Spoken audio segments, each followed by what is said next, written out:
the door was opening by itself, but there was no way it was being open. The light was twitching, the computer was playing music, and even like the bed was levitating with me on it. I became a professional psychic medium in 1 year. When I trained, I understood that actually it is a gift to bring more love, more light, more healing. It doesn't have to be this scary movie that I went through. And I see how important it is for human beings to be connected to their purpose. And I see on the collective again that people, especially after COVID, woke up to their reality and be like, actually, what am I doing with my life? You know, why is it so important? And taking more risk to actually do something they like, even if it means sometimes earning less money.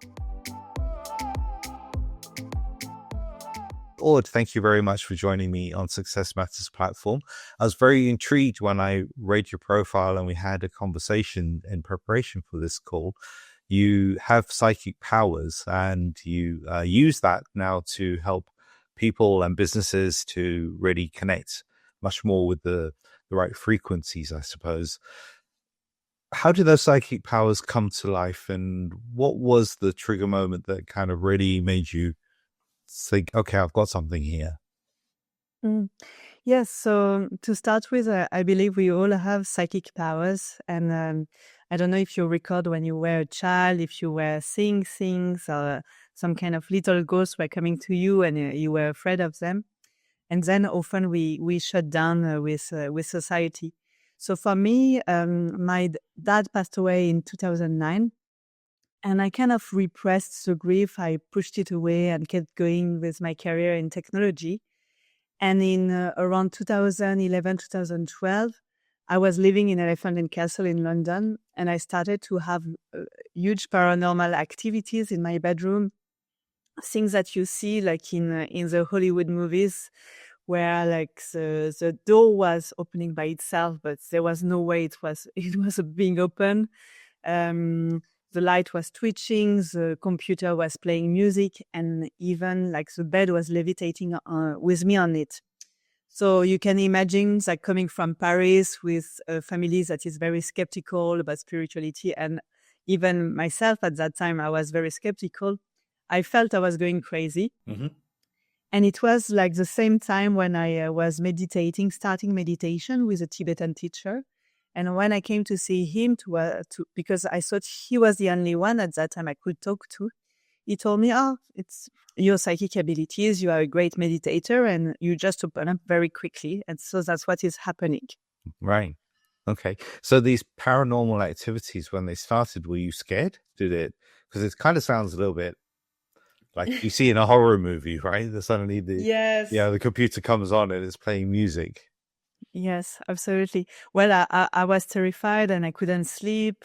I felt the presence, like the cold, like in the film. But I want to reassure people here, when we develop our psychic abilities, this is not happening. I think for me, life took me on this journey to really push me to develop and to investigate what was these psychic abilities. Mm-hmm. But yes, at that time, it was very scary and I didn't know who to talk to. Right. But other than the Tibetan monk who then... yes, absolutely. You're kind of in tune. How was it that the door was opening and closing or the bed was levitating? So the funny story was, the Tibetan monk guided me to contact someone in the Church of England. Well, you see like Tibetan and Church of England, quite funny. Yeah. And she was specialized in spirit activities. So you can see like the Ghostbusters in the movies. Mm-hmm. So there are actually people like that in the church and also in the Vatican. Yeah. And when she talked to me, she was like, so there are 3 options. Either it's your dad. But I told her, I don't know why. I can't explain. I feel it's a female presence, but of course I have no proof. I feel it's a female presence and she's looking for her child. So she was like, okay, it's either your dad, either it's a spirit. There has been like some kind of death or something very impactful energetically, and the remain of the spirit is there. Or the third option, which is quite fun, it is your own energy that is moving matter. because these stories of telekinesis, of people being able to move water or object, is true. And so she offered to do a mass at my place to clear like the entities. But at that time, I was living with a German lady, absolutely not into these things. I was like, I'm not going to scare her. I'm not even going to talk about it, even if she might notice the door. So I choose to live with the spirit because she wouldn't go away. I tried to bless the water myself, but the spirit activated herself even more. So to that day, I think it was a mix of spirit activities, but also my own energy, because I noticed that when I was getting anxious, it was getting even more. So that was the interesting story.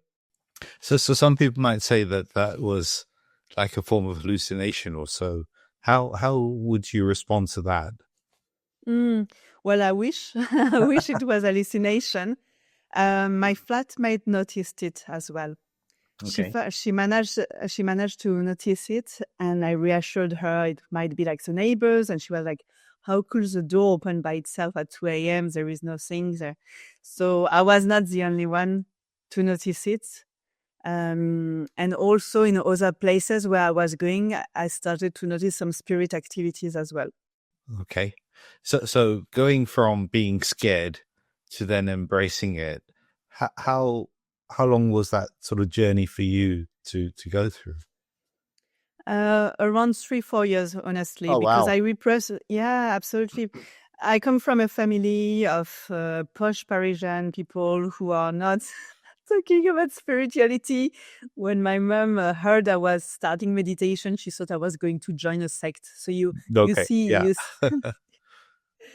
But at that time, I was terrified. So I was telling her about the spirit, and she was like, "Okay, maybe go to a psychiatric hospital." But I was really but I travel in the world. I went to Bali, and there are a lot of spirit activities there.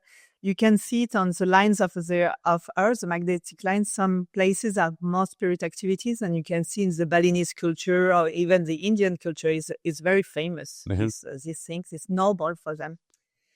But at that time, at some point, I got tired of being afraid, and I also was curious. I was like, if it's happening to me, it might be for a reason.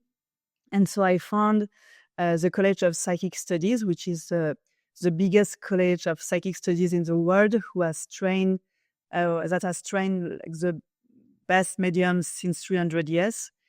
And I trained there. I became a professional psychic medium in 1 year. Where normally it takes at least 3 years, 5 years.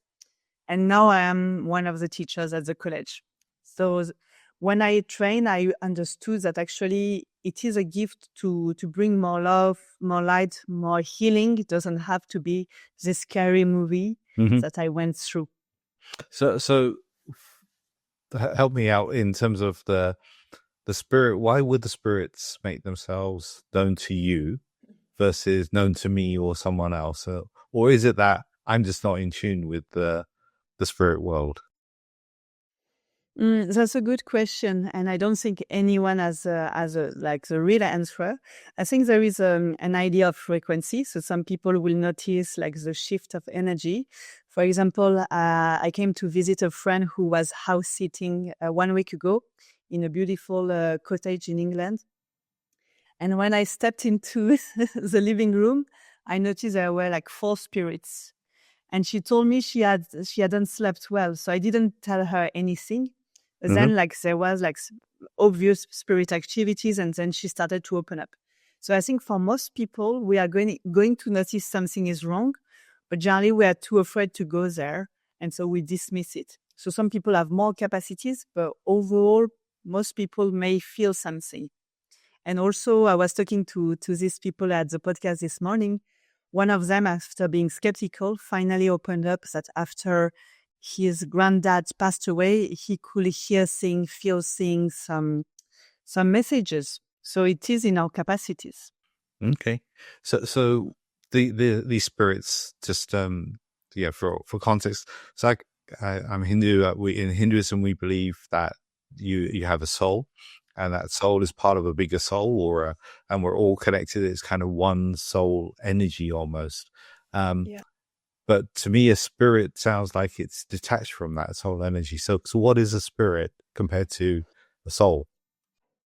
Yeah. I think, like religions and the different culture interpret the same thing in different words. Hmm. Again, doesn't mean that it is different from each other.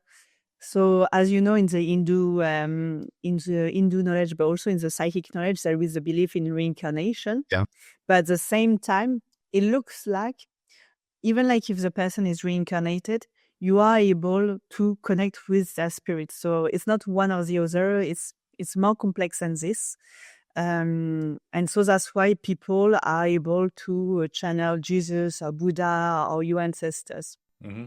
if it makes sense. So a spirit is an energy that reflects the personality of someone who passed and who are here to guide us. We all have a spirit team, and we also have like ascended masters, again, like Buddha or Shiva, who are here for us.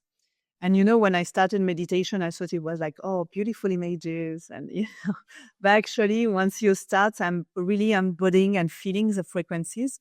You can see that mantras are so powerful, the act of prayers, the act of mantras. So it is really quantum technologies.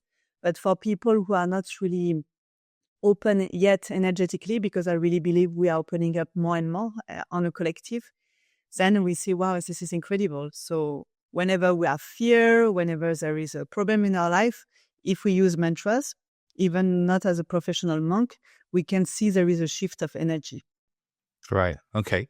Um, I'm still conceptually struggling with a Yeah. spirit being free from a body, but probably based on my belief system that Yeah. a spirit gets reincarnated or a soul gets Yeah. reincarnated, or it goes up to Paramatma, become the ultimate spirit, becomes part of the ultimate spirit or body.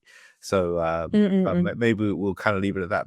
In terms of the work you do now, then, I know you work with corporates and you work with individuals as well.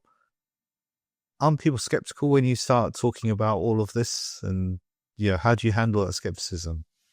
That's really, I encourage skepticism because I believe that everyone should experience something in order to believe it.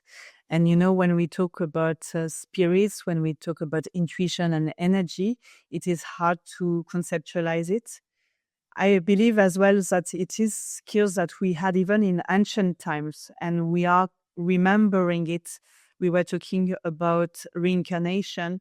What I see often in my clients, men or women, because we reincarnate in Mhm. both genders, is often when there is the fear of talking, there is something like a witch wound, but not for everyone. But there are like these things that are happening. Um, so, what I will say is, whoever you meet, really follow your intuition. When we connected, you and I, there was something that sparked your curiosity. So this is your soul talking to you, your intuition. And so generally, you're going to have an energetic match with the person that is right for you. And then experiencing their services, how they talk, if it's aligned with you, is going to be like the beginning of your discovery. But I have a lot of people who come as skeptical, who come to me, but then they're like, I don't know why I'm here, but I'm here. And I'm like, it's Right. okay.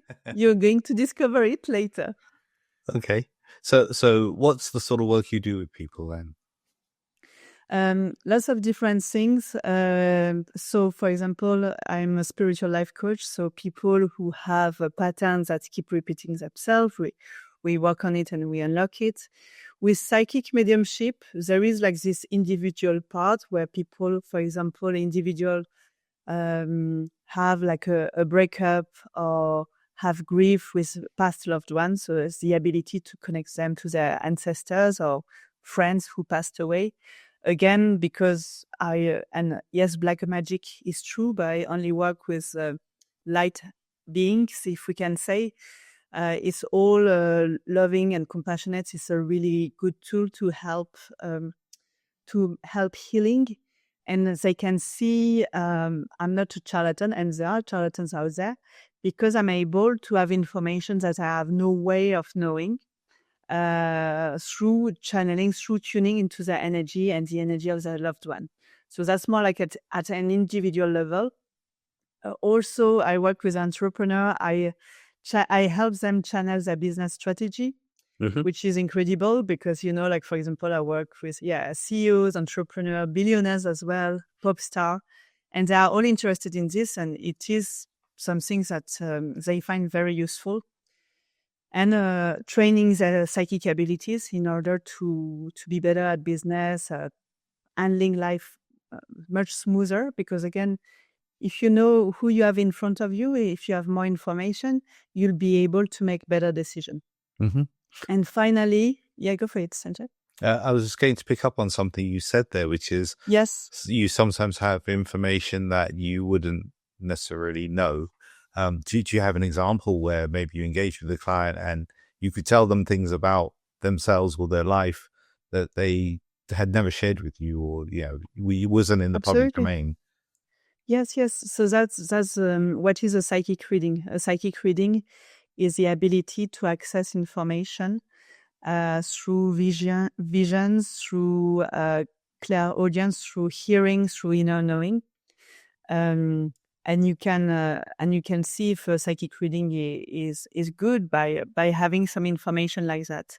So people come to me again for, like, even it sounds funny, but even when they lost something. So someone lost a cat and came to me, well, like, where is the cat? Is he going to come back?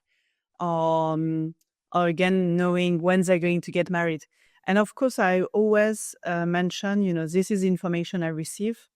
Use your own judgment, because, some psychic mediums, but any human beings, there is like quite a vibe with psychic medium because we don't really know about it. But if we're talking about a coach or psychologist, use your own judgment. Never give your power away to a person. But it's additional informations. And it looks like it's working because I'm like 5-star reviews with 130 reviews on Google, etc.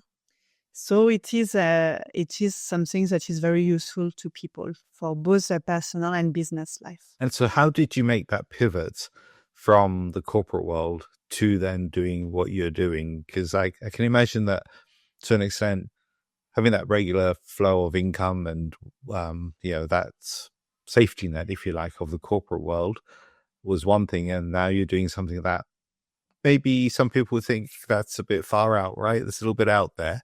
How did you make that transition? Yeah, absolutely.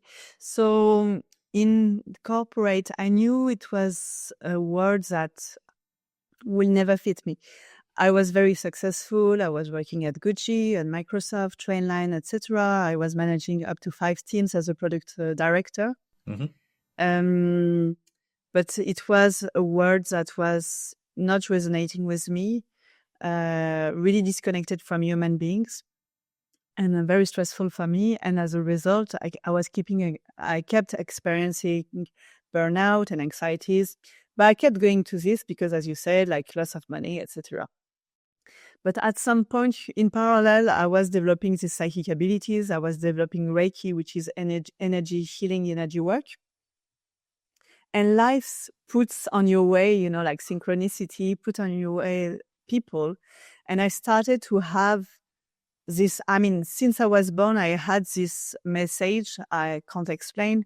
You are here to help people, but not again as a dogmatic a spiritual guru. And again, in your culture, guru means teacher, but not as someone dogmatic, but you are here to make a difference. And again, because of social pressure, because of like the cliche of like the spiritual life coaches, psychic medium, I can't do that. Until a point less than 2 years ago, after my last work at Gucci, I traveled to Jerusalem and to Israel, Palestine, and I kept having messages, like visions from Jesus, from Mary, like the whole gangs. And I'm like, okay, there is something. And I remember, it sounds a bit cliche. On a full moon, I decided, okay, that's it. I'm done with corporate. I'm done with technology because I keep hurting myself and I can't do this. And when I came back to London, when I tried to apply to a job that normally I have in 2 days, like literally, everything was closed. Mm-hmm. And I knew that somehow the universe, if we can say, took the decision for me. And I had no choice but start building my company. And so that's what I did. And of course, like everyone, I was like very scared. I was like, oh my God, how am I going to make money? What are people going to say about me? But I started to see so much love and recognition and validation and, feeling of completion that I knew it was the right step. And in less than 2 months, I became profitable. And now I'm at the same level of income than tech. So it's again shows that it is possible to have profitable businesses in spirituality with like good ethic. And I also help people to transition in their life from to corporate or from a different job to their purpose and create a profitable business with intuition, with Reiki, and with strategy, of course. Right. Okay. So as you know, this podcast is called Success Matters. You've kind of outlined there the move from corporate to what you do now. So how has your definition of success changed over time? So I am at the beginning, like everyone else, with like attending a business school and coming from Paris, I thought success was about how much money was in the bank account, how impressed were people when they heard I was working at Microsoft or other big companies and having so-called stability. But that was more like on the outside. In the inside, I was very disconnected, very anxious, and I was literally using the money I was earning in order to heal my health. So not very successful and not sustainable.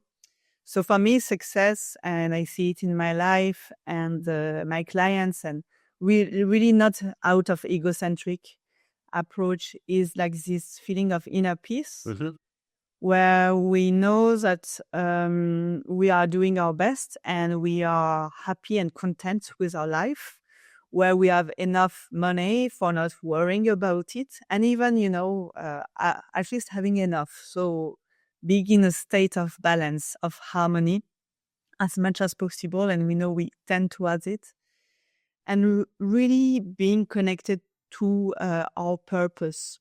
And I see how important it is for human beings to be connected to their purpose. And I see on the collective again that people, especially after COVID, woke up to their reality and be like, actually, what am I doing with my life? Why is it so important? And taking more risk to actually do something they like, even if it means sometimes earning less money. Yeah, and being connected to your purpose and harmony. Yeah, those are really important things, and you touched on it in that as well. That when you're not aligned with your purpose, or I don't know, just like what life is meant to be for you, then that often reflects in ill health or in stress or in other aspects, right? So, yeah, finding that true harmony is important. How do you help your clients find that? So sometimes they start with a psychic reading or they start with Reiki, but often I take them through an internal process where they go into an intuitive state and they're going to channel their own answers. And it's incredible because everyone, like 95% of the people who come to me tell me that they are feeling stuck, they are feeling disconnected, they are in transition, they are lost. So from a rational mind perspective, they don't know the answer. But when I take them through the process, that is honestly very simple, they can access this inner knowing. And Sanjay, the saying that say, your heart knows the answer, or you know the answer deep inside, is so true. And so it is to access this deeper part of us. And I thought we needed to be a super great meditator. And honestly, I've done 14 years of meditation, but I have a lot to improve. But actually, we have the ability to tap into this, and then like this kind of soul purpose, and we have free will, of course, we can do whatever we want. But this kind of highlights are delivered to us and much clearer. Okay. And is that done in person with the person, or do you do it kind of remotely? Do you do it that you kind of instruct them to sit still in their room, you're in your place, and then that connection happens. How does that work? It works online, it works in person, it works with skeptics, it works with people who never meditated, it works with people who don't know how to shut down their mind, and it is with me in life. So yes, and even for me when I started discovering it, and I believe there is no ego to have here, because we all have we are all a channel. Mm-hmm. And we have this energy, so it's beyond us. And yes, it works really well. I have clients all over the world, like in America, in Australia, in India. So online or in person doesn't matter, because there is this energy link between us. Right. Okay. Which doesn't necessarily rely on a computer screen or whatever. It's in the air, it's in the atmosphere, it's in the universe. Yeah. Say, Yes. Yeah. Okay. So I have a tradition in my podcast to ask a previous guest to ask a question for my next guest. There's no link, because she doesn't know who my next guest is going to be. You don't know who my next guest is going to be. But my last guest asked this question. They said, what are the tools that you believe you need to be successful? Well, pretty much what I'm doing, which is connecting to our energy, understanding how to work with our energy to not have dis-ease, or to be productive in life, to be in a harmony. So you can use meditation for this. For me, Reiki is what I find like very powerful alongside meditation. And Reiki is also used by the NHS for cancer recovery, etc. So energy and intuition and understanding, having this link with this higher power, or the universe, or God. You can call it whatever you want, depending your belief system. You don't even have to believe in it as well. And being able to be guided, so we can use our logic, our strategy, and intuition, and to take us to places we will never think are possible, but are incredible and life changing. Isn't that a bit of a what's the right word? Oxymoron, in that using your logic and your intuition, because usually the logic is suppressing the intuition. So how do you bring those two to work together? That's a good question. I think it's important to have, for me, intuition is different source of data. So, for example, let's say with the people who are in procurement, you have your list of suppliers, and then you know which one is good, but then you're going to tune in into this intuition, be like, which one feels right. Mm-hmm. So it's a different source of data. So logic, I would say the mind that tells you, oh, don't listen to your intuition, is something else. It's like your ego or fear, rather than the logic. Right. Okay. So the logic is kind of helping you to almost filter everything, and then the intuition is helping you to understand the right thing. Is that?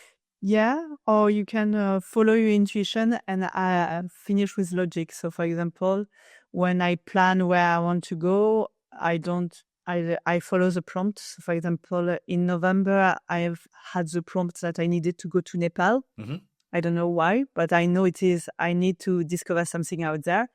And then when I will be there, I'll do a bit of logic to organize my planning and follow my intuition for more. So it's Okay, right. It's chicken and the egg is a chicken, Fair enough. Yes, indeed. Is there anyone you wouldn't work with? No, because like even some people who looks like they are possessed, it's over. I mean, I've had cases where I helped remove the entities, but most people, I really believe that most people are good. They can be lost. I mean, some people are very much into like the demonic state, but overall, it's very fine. So I'll say, if someone wants to get better and are ready to work on it, then I wouldn't say no to them. Yeah. Okay. Do you have a question for my next guest? Yes.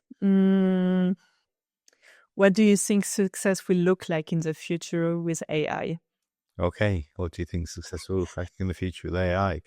In your world, how is AI affecting the world of what you do?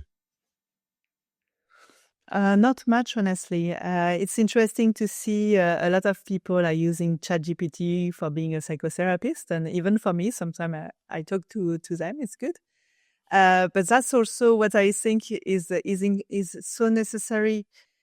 We have this superpower, like heroes in the film, where we are able to move the energy, when we are able to access this data of information. This is something that AI can't do, Mm-hmm. you know. And so I think it's not AI or human beings. It should be a complement, and human beings being very much connected to themselves. Because if you look at the AI movies where people are assisted for everything, they are very depressed, you know. So if people are not connected to themselves energetically, intuitively, their purpose, etc., their meaning, they don't they lose, sorry, their hope for life or their excitement, their challenges. So I had a guest a few episodes back.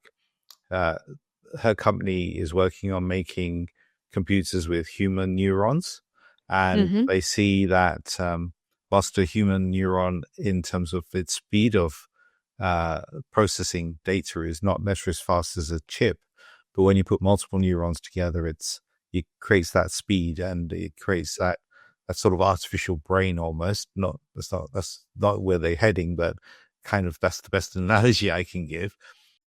Yeah.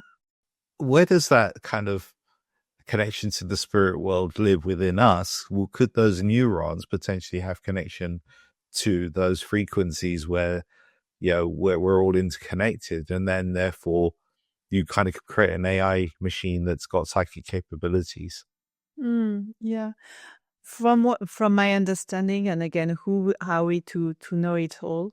From my understanding, AI, even if it has a capacity more and more of creation and consciousness, doesn't really have the ability to transcend different frequencies. You know, I might be wrong in the future, but this is where I see that, for example, the Mayan or the shamanic are able to access information that were not possible. While I see AI, for now at least, has the ability to process the information much faster than human beings. And we are already, I was about to say dead, but hopefully not. We are already overpowered by AI. But this is where I see a bit like Star Wars or Dune. If we reconnect to our abilities, there will be something very special about human beings. And if you look at again Asia, like India, or you look at you read the mythology, people had the ability to work with these forces. It's not new. We just have forgotten. So far, I see AI having a consciousness, but I don't really see it having like this kind of. I mean, I'm contradicting myself, but yeah, I don't see it looking at different level of frequencies. But I might be wrong. Who knows? Okay. Life will tell. And for people who are thinking like, what do you mean by these frequencies? What do you mean Yeah. by these frequencies? Yes. So there are 12 level of frequencies, and you know, some people again um, who, and it's not to say some people are higher than others, but some people might perceive something that are more in 3D in the day-to-day life. Then there are like some people who have more like fine-tuned, like the radio, who are able to access like their psychic abilities and have more information than others. So same in the Hinduism, there are like the different level of consciousness. And so that's why when you see someone like Buddha, it is someone who has being enlightened because he has mastered the different level of consciousness and therefore frequency. Everything is sound, everything is energy. And so that's why for me, when I see, when I, if people are skeptics, it is very easy to understand like the frequency when you look at the drop of waters. Everything is geometric, everything is energy. But again, this is something that is coming back into the mass culture as awareness of it. Okay. Yeah. And I was reading recently about quantum entanglement and Yeah. how scientists had been able to get quantum entanglement across big distances. And that brought home to me something that another guest of mine had said around we're all interconnected with these frequencies. And I suppose that's really where it's at, right? That you've got this ability to become in tune, as you say, that fine tuning with a certain level, and others are maybe not able to do it, one recognizing that they're able to do it, and therefore not trying it. Absolutely, absolutely. And that's why online Reiki remotely is possible, is because we are part of this whole reality. We often say we are part of the same ocean. So going back to what you were saying as source, and often people are depressed or disconnected because they feel that they are alone while we are part of the same ocean. And so intuition and Reiki helps us to reconnect and to be like, okay, this is just an illusion. And so it is very difficult for us to understand that Sanjay is Aude and Aude is Sanjay, Yes. But also when we work on ourselves, then we see the ripple effects outside our reality change. So things are not as linear as they seem to be. Well, Aude, we're at the top of our time now. This has been a very, very fascinating conversation. I've certainly learnt a lot. If people want to get in touch with you, what's the best way for them to do so? Yes, I have a website, www.audefirmin.com. I'm on Facebook, LinkedIn, Instagram, YouTube, etc. And thank you so much for your time, and I appreciate your open-mindedness. And it's really good to stay skeptical and until you experience it, of course. And well, thank you for taking part in Success Matters. To find your success, contact me at info@successmatterscoaching.com. That's info@successmatterscoaching.com.